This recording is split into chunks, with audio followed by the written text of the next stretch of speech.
Thank you to Alex and to Reed for having me here today and for the year as well.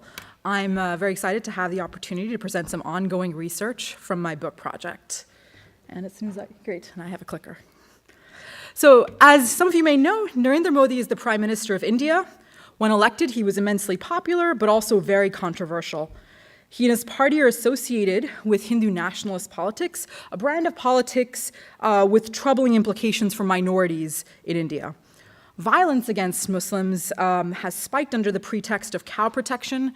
For those of you who don't know about India as well, the cow is sort of considered a sacred animal by many Hindus, and emboldened by the BJP's victory, sort of as you can see in this picture here, bands of vigilantes have committed violence against Muslims in many parts of the country. This is the sort of ethnic politics that we're concerned about across the world. Like India, most post-colonial states tend to be multi-ethnic and have to contend with ethnic demands. This ethnic heterogeneity is seen as prone to violence, separatism, and poor economic outcomes. I argue today that ethnic politics works better in India than we expect, and that multi-ethnic democracies are not doomed to failure. I address two questions in today's talk. The first is why and in what ways does ethnic identity influence electoral politics in India? And the second, what are the implications for this ethnicized electoral politics on democracy and social equity in India? In the electoral arena, ethnic groups are thought to have three categories of demands. The first, let's see if I can see this up here. The first big category of demands that ethnic groups usually have are resources, from local public goods, a desire for a road in your local neighborhood, a well, or what people in the US might term as pork, or perhaps group-specific policies or incentives that generally benefit one group. The second big category would be under representation. Groups tend to desire representation in government and state institutions, in existing political parties, or if a group is geographically concentrated, greater self-government in parts of the country. So to start off with, these are the kinds of demands that we see from ethnic groups. However, the problem is that only co-ethnic politicians and parties are thought to be able to provide these benefits. The existing literature has diagnosed the problem of ethnic politics in very dire terms. So as those of you who follow Indian politics, this quip comes up very often that Indian voters don't cast their vote, they vote their caste. Other scholars have said that cross-ethnic coalitions will be difficult, if not impossible to build, because candidates cannot credibly commit to redistributing resources. And yet others talk about the difficulty in making these leaps and appeals to voters from different identities. So some will say candidates from one ethnic party cannot aim to win by making a direct appeal to voters from another group, while Baldwin in 2014 writes, political leaders cannot make ethnic or direct distributive appeals to voters of other ethnicities. My work both challenges and extends these expectations. I make two major arguments in the book project. The first looks at the incentives that parties have to cross ethnic lines and to offer benefits to non-co-ethnic voters. And the second is the incentives that voters have themselves to vote for parties they're not traditionally associated with. In fact, many voters defy the logic of ethnic favoritism. And I'll tell you about one such voter I met during my fieldwork. Let's call him Abdul. Abdul is a Muslim man, and prior to our conversation, based on the fact that he's Muslim, I would have expected him to vote to support a Muslim-friendly party. And I will sort of do one trick in this talk. In India, the Election Commission assigns pictures to various political parties to deal with illiteracy. Since a lot of voters may not be able to read a party's name, they can at least identify the party with the symbol that it's used for. So as a shorthand, the SP is a party that tends to get a lot of support from intermediate Hindu castes and Muslims, and I'll refer to it as a sort of the bicycle party for this talk, so you can kind of separate between the several parties I'll talk about. So Abdul is a Muslim man. I expect him to vote for the bicycle party, and then I ask him, well, who are you planning to support in this election?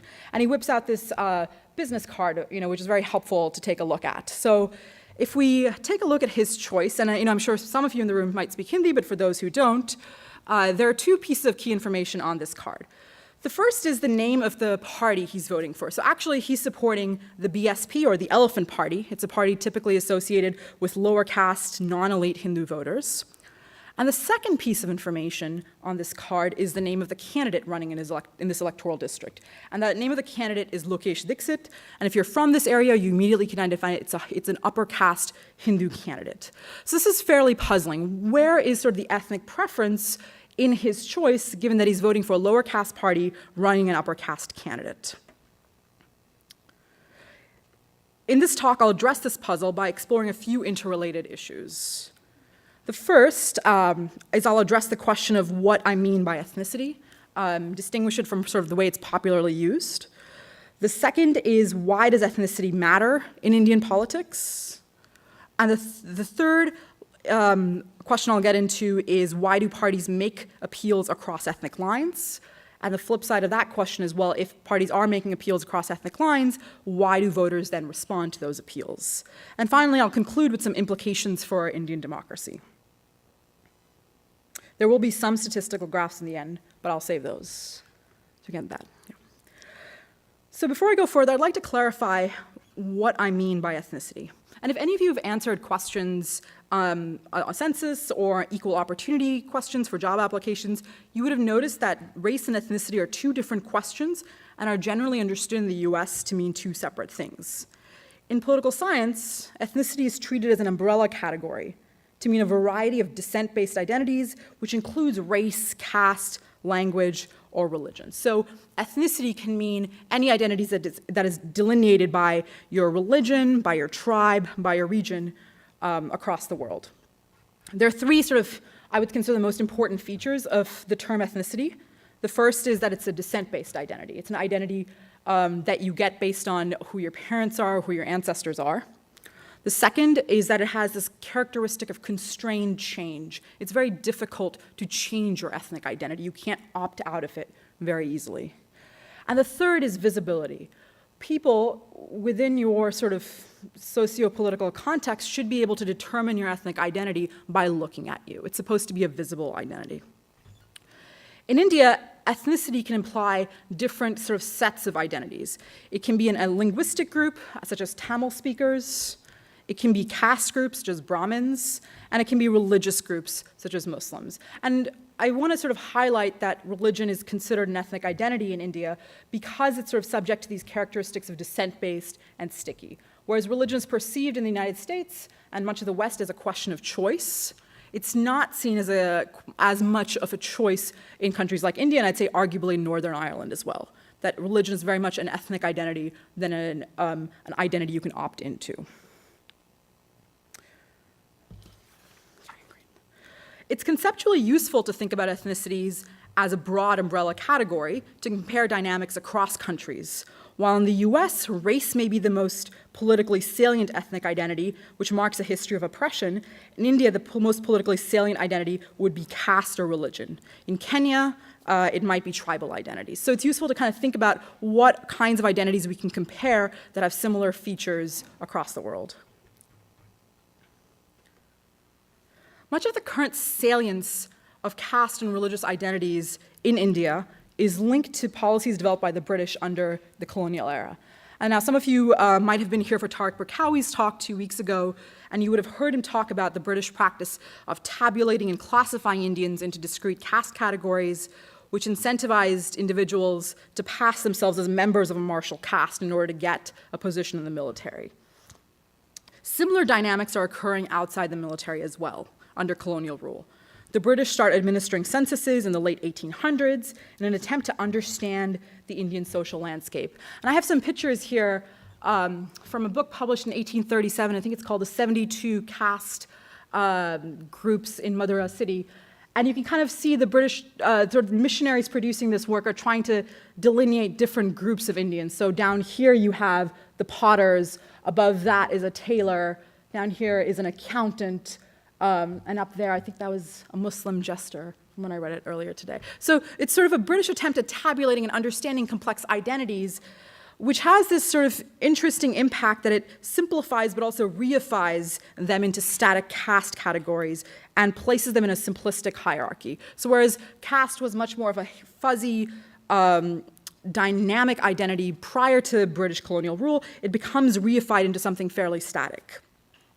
The census that the British ran ranked jatis, which is a term for caste associated with employment, into a hierarchy. And this hierarchy had sort of two interesting implications. The first was that if you were sort of at the bottom of the hierarchy, you would get quotas in certain educational institutions and government jobs, but it also created this incentive for Sanskritization, or to try to lift your caste's position in the hierarchy established by the British. So there are both these sort of processes going on at the time where caste groups are mobilizing and lobbying to move themselves along this hierarchy that the British have imposed on Indian society. I'll point out that lower caste mobilization was far weaker in the North under British rule than in the South, for reasons I can get into during the Q&A. So that's some of the ways in which caste started becoming salient under colonial rule, and this trend continues after independence in 1947. After independence, Indian leaders are concerned about the impact of caste on education, equality, and job prospects. They sort of understand that your caste identity impacts your socioeconomic outcomes and want to address this problem. One of the many sort of measures carried out is that untouchability is the practice of systematic discrimination is outlawed, but at the same time, affirmative action for scheduled castes is enshrined in the Constitution in 1950. Scheduled castes is a category of sort of the lowest tier of Hindu castes that were recognized on a schedule, literally on a list, and given affirmative action benefits. The term you use in India is reservations, which meant that they were given sort of seats in legislative assemblies. Several government commissions are also set up after independence to study backwardness and recommend solutions. And when I first started teaching, a student objected to this term, backwardness. And I know the word sounds terrible in the US context, but it doesn't in the Indian context. So backwardness implies a state of being left behind. So it's not sort of seen as troubling a term, but I just wanted to flag that. So government commissions are set up to study backwardness, and the debates over whether or not affirmative action benefits or reservation benefits should be extended politicize ethnic divisions, right? So you have the lowest tier of Hindu castes primarily who already are beneficiaries of affirmative action, and yet there are demands for the next tier up that are also fairly marginalized to also get affirmative action. But the problem is for many upper castes who saw this as a threat to their own interests, and it politicizes these ethnic divisions between those who support an extension of reservation policies and those who don't. Political parties benefit significantly from the debates surrounding affirmative action, who mobilize groups that are both for and against these policies. And I'll mention one key important historical moment in India, which is the Mandal Commission report. It was a commission established in 1979 to study the issue of backwardness and to make recommendations. They came up with their own criteria for what socioeconomic criteria groups had to meet to be considered backward and to come up with solutions for them. The commission was formed in 1979, submitted a report in 1983, and nothing happened for 7 years. So for 7 years, the Congress was in charge and refused to act on this particular set of reports because they stood to lose. The Congress Party was a multi-ethnic party that received support from both upper castes and lower castes, and it was not in their electoral benefits to do anything about a report that would lose them some part of their vote base. So it's really in 1990 when a coalition government that's supported by parties who drew support from lower castes implemented the report and set the stage for the growth of ethnic parties. There was a period of immense protests, but it also was a period of ethnic mobilization. There are some pictures of one protester who's quite well known. His name is Rajiv Goswami. He was an upper caste student who protested against the implementation of the Mandal Commission recommendations as it adversely affected students like him. And the argument being made is that this is not fair, this is unequitable to reserve seats.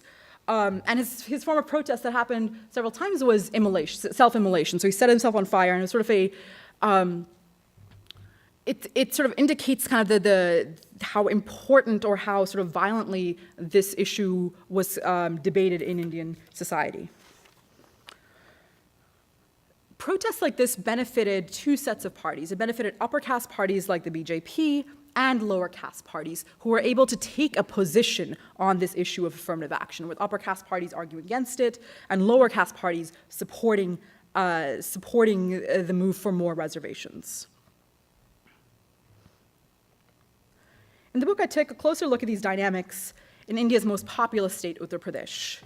And there's nowhere, perhaps, that caste matters more than Uttar Pradesh. Uttar Pradesh is a very large state. It's a population of 200 million, so roughly 2/3 the population of the United States. And it's sort of paradigmatic of caste polarizations. So one of my favorite fieldwork stories is I walk into a political party's office to speak to a spokesperson for an interview, and I ask someone who was just sweeping the floors, can you just point me in the right direction to the office?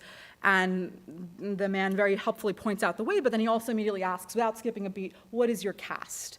And it was such a surprising moment for me on why my identity or my caste identity would be relevant in this particular interaction. But the more time you spend in Uttar Pradesh, you come to realize that caste so fundamentally mediates your relationship between your people, whether socially or politically. So it's a state, I think, that's somewhat emblematic or paradigmatic of ethnic politics. And yet, so it's an interesting place to discover the formation of cross-caste, cross-ethnic coalitions. UP has a lot of castes. It's incredibly diverse. So this pinwheel graph that I have is from a political party that collects its own data prior to election. So most political parties before elections will go ahead and collect caste-based data on electoral districts and attempt to forge their own strategy.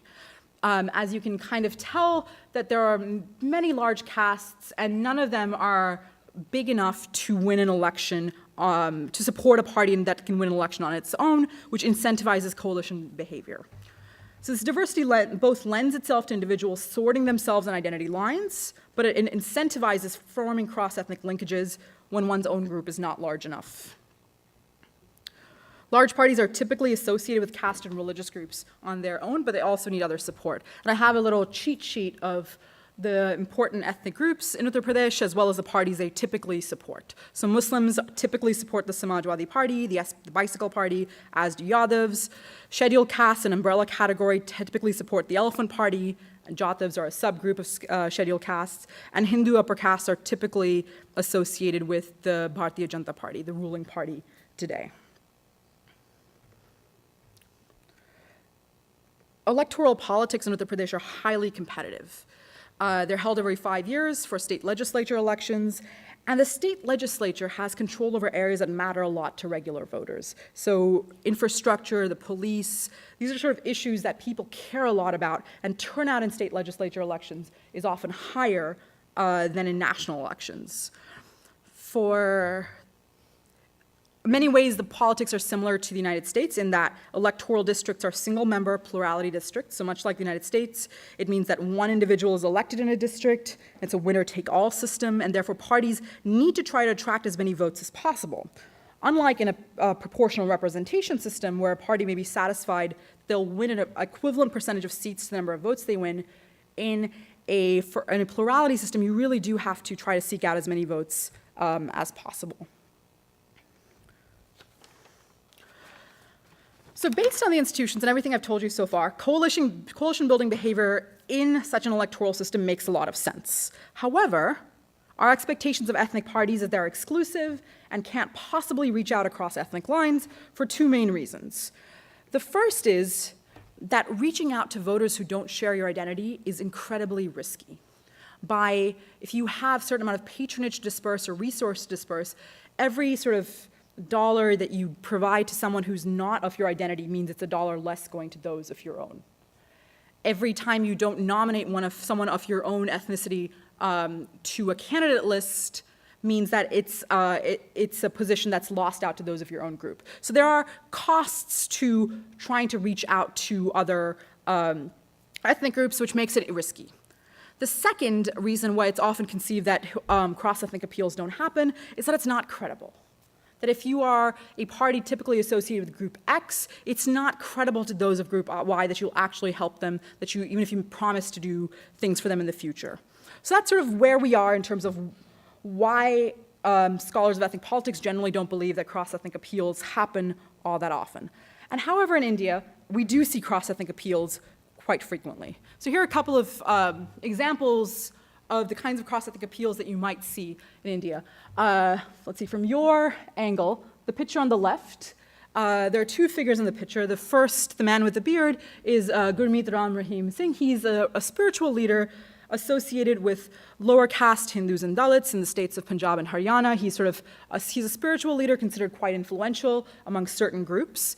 And he's standing next to the chief minister of Haryana in India's own version of the ice bucket challenge. So if any of you remember the ice bucket challenge, you dared people to use an ice bucket. Narendra Modi started a scheme where he challenged people to come out and sweep the streets, particularly politicians, to sort of participate in a Clean India initiative. So I guess the picture is trying to represent how the BJP and other parties have reached out to this religious figure in order to get his endorsement in the hopes that his supporters will vote for their party, even though they're not traditionally associated with them. The pictures on the right are from the BSP, the Elephant Party, that typically caters to lower caste Hindu voters. Here you have a picture of two Muslim women up there donning the mask of the party leader of the BSP, again, a party that they're not typically associated with, but are trying to make these kinds of cross-ethnic appeals. The picture on the bottom here is of a high-ranking Sunni imam in India who's often called upon by parties to endorse one of them before an election. And so here's sort of a clip from a TV interview where he's saying that I've told my people to vote for Mayawati in this election, right? It's sort of it's seeking an endorsement as a way of influencing Muslim voters to come over to their side. So now that we established that cross-ethnic appeals happen, and they may occasionally succeed, we can begin to theorize about this phenomenon, starting with the incentives. Why might parties want to appeal across ethnic lines? And there are a couple of different reasons. The first is that often, as I showed you, ethnic groups are too small. They're too small to win across an electoral threshold on their own, and you really do need to build these cross-ethnic coalitions. The second, as in Uttar Pradesh and many other states in India, you have an increasingly competitive election. There are more and more parties entering the fray, getting support, which makes the outcomes of elections difficult to predict, and you need to sort of diversify your support base beyond those who typically vote for you. The third is a desire for more power, and I think the BSP is a great example of this as a party that was I say satisfied with receiving votes from its core supporters early in its history, but over time its aspirations have changed. Rather than being satisfied with being a coalition partner, it wants to be a party that can rule the entire state on its own. So in order to get more votes, in order to win more seats in the Legislative Assembly, you have to reach out to more voters than you were earlier. Another reason that's very important is to offset defection of your own voters. So over time, you have voters who have been supported their traditional choice and then decide that this is not working for them and choose to leave. So core voter defection becomes a big problem for many parties as well, and they essentially seek non-core support as a hedge or as a cushion to get them more votes. In order to win. And I'll cite one statistic up here that in Uttar Pradesh, between 2002 and 2007, according to one survey, 53% of voters supported the same party between the two elections, which means 47% of voters chose someone else. Right? It's a huge amount of attrition and turnover across elections that requires you to have a better hedging strategy in order to seek out more votes. Finally, as I said, to hedge against uncertainty might be an incentive to reach out. So here's a table to represent the options available to ethnic parties in India. The literature has argued that cross-ethnic appeals are usually just reckless posturing, they're not particularly credible, and they're very risky. It makes no sense to engage in them. However, there are options available to parties that don't risk losing core support that could be credible. And I highlight a couple of, not yet, but I will. Okay, I highlight a couple of different examples for strategies that parties can adopt. So many of you, I think if you look at American politics, you'll be familiar with the idea of token gestures. Token gestures are those that are not particularly risky. It's not sort of likely to lose you voters who normally support you, but it's not likely to be very believable either. It's not going to convince anyone, but it's helpful to say, well, look, I'm open to support from, I guess a classic example in the US might be, are sort of having black leaders in the Republican Party likely to get more and more black support for the Republican Party, and I think many would argue that it's a token gesture. A similar dynamic works in India where you seek endorsements from religious leaders, but when you survey people, most will say, I don't care what a religious leader says, it doesn't influence my vote choice at all. It's sort of an example of a token appeal. On the other hand, you can also make appeals that are both not particularly risky and not credible. And this sort of, going back to the example of Muslims in India, promising security to minorities has been a very effective strategy for getting votes in the past. Minorities in India are more likely to be victims of violence. Riots affect Muslims in disproportionate ways. And so a party like the BSP saying, look, I'll maintain law and order to make sure, and I'll stop riots from occurring, is a very effective form of an appeal. It's not risky, right, for a party to say, I'm going to maintain law and order in the state. It's not going to lose you any votes, and yet because of the disproportionate impact of violence, it is an effective strategy to gain votes of minorities. And the last example, sort of category down here of credible but risky appeals, what do we call lucrative gambles? Well, here, I'll give you one example to explain that idea. Here's, there we go, okay. So here's one example of a lucrative gamble. Muslims in India are historically underrepresented in Indian legislatures. So if you have an 18% population in the state of Uttar Pradesh, you generally don't see that number in the state legislature. While Muslims are loyal to the SP for a variety of historical reasons, even the SP, their sort of preferred party, does not nominate many Muslim candidates because their support was never threatened from Muslims. So it's not beneficial to waste candidate slots on Muslims when Muslims are likely to support the SP anyway. In recent years, the BSP has made huge inroads into trying to get Muslim support by competing through representation. So over time, the BSP's nominations of Muslims has equaled that of the SP itself, in many ways pushing the SP to nominate more Muslims than it had been in the past. It's an interesting example of how a competitor pushes a core ethnic party to make better appeals to its own core supporters. It's a lucrative gamble because for every candidate slot that the BSP gives to a Muslim candidate, they're not giving that slot to a co-ethnic.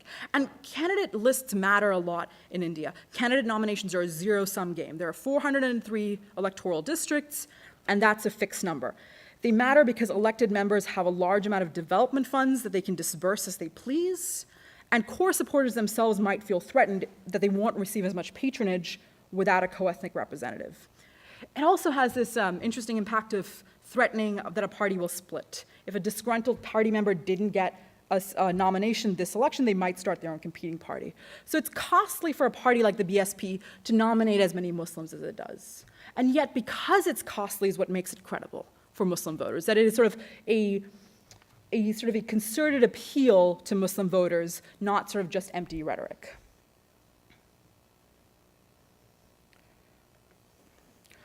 Here's another interesting table that sort of expresses the importance of getting cross-ethnic votes. So this is data from a survey done in 2012 of, and I realize you can't read this too easily, but it's 2012 data on caste groups on this column and then parties across the top, and the percentages from each of these groups that voted for these various parties.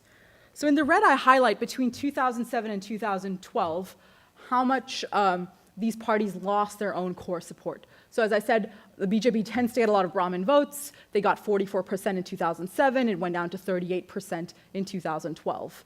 They lost from upper caste votes, they lost from 41% to 17%.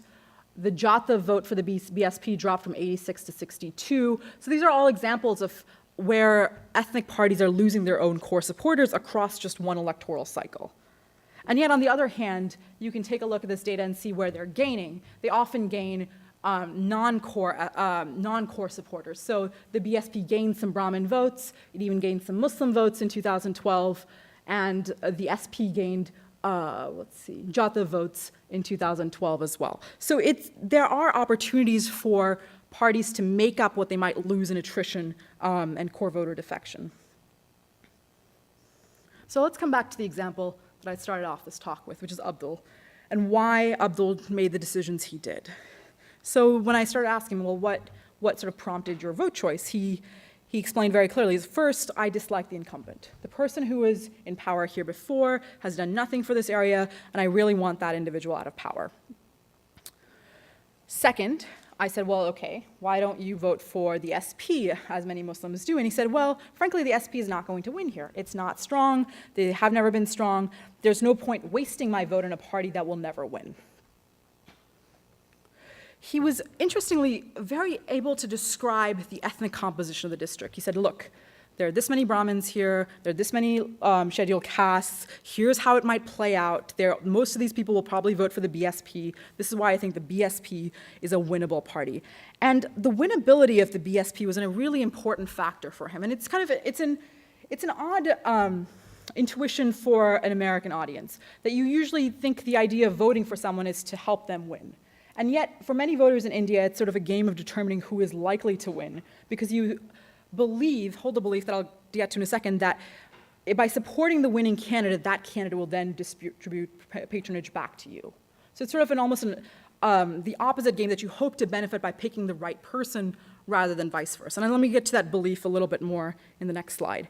But just to get back to Abdul, he felt that the BSP was likely to win, and then he went on to highlight how the BSP had been making efforts to help Muslims in the area. He talked about how the local BSP workers had helped fund the wedding of a poor girl, that they had started up certain ambulances, and then generally had been addressing the needs of poor Muslims, and therefore he felt they were probably a good choice for him to opt for.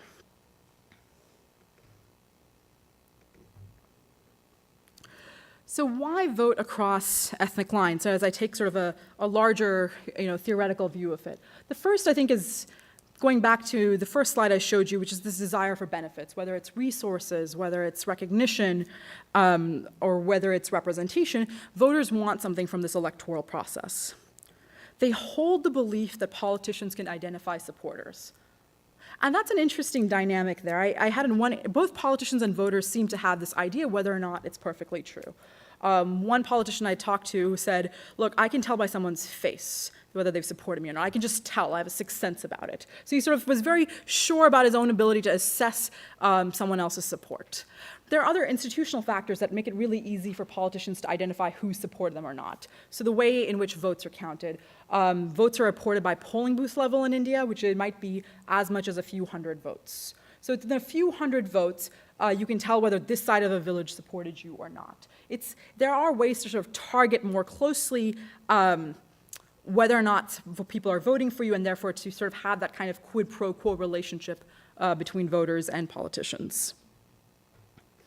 Third is this question of winnability.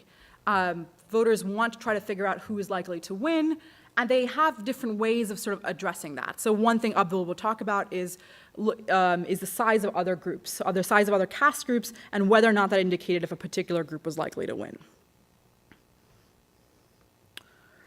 The fourth reason is that parties essentially in India, and particularly in multi-party states, offer a competitive market to voters. That if elections are this competitive, they all have a reason to reach out across ethnic lines to offer sort of appeals of various types to get voters support. So the market is very good for voters in many ways because it sort of forces parties to increase the amounts of benefits they're willing to offer voters. Fifth, and I think this sort of comes down to the core of understanding why ethnic voting works and then which ways it might weaken over time. Ethnic voting is essentially considered a solution to an information problem. If I know nothing else about politics in my area, it's a pretty good guess that someone who shares my identity is likely to enact policies or provide benefits that are helpful for me based on my identity. So my identity becomes a proxy for understanding whether or not I'm likely to benefit from someone in the absence of any other information. Cross-ethnic voting, therefore, can occur when more information becomes available. When parties aim at providing more information, at sort of providing benefits ahead of an election, providing patronage ahead of an election to voters to help them solve this information problem, to show them that other parties might be viable options for them.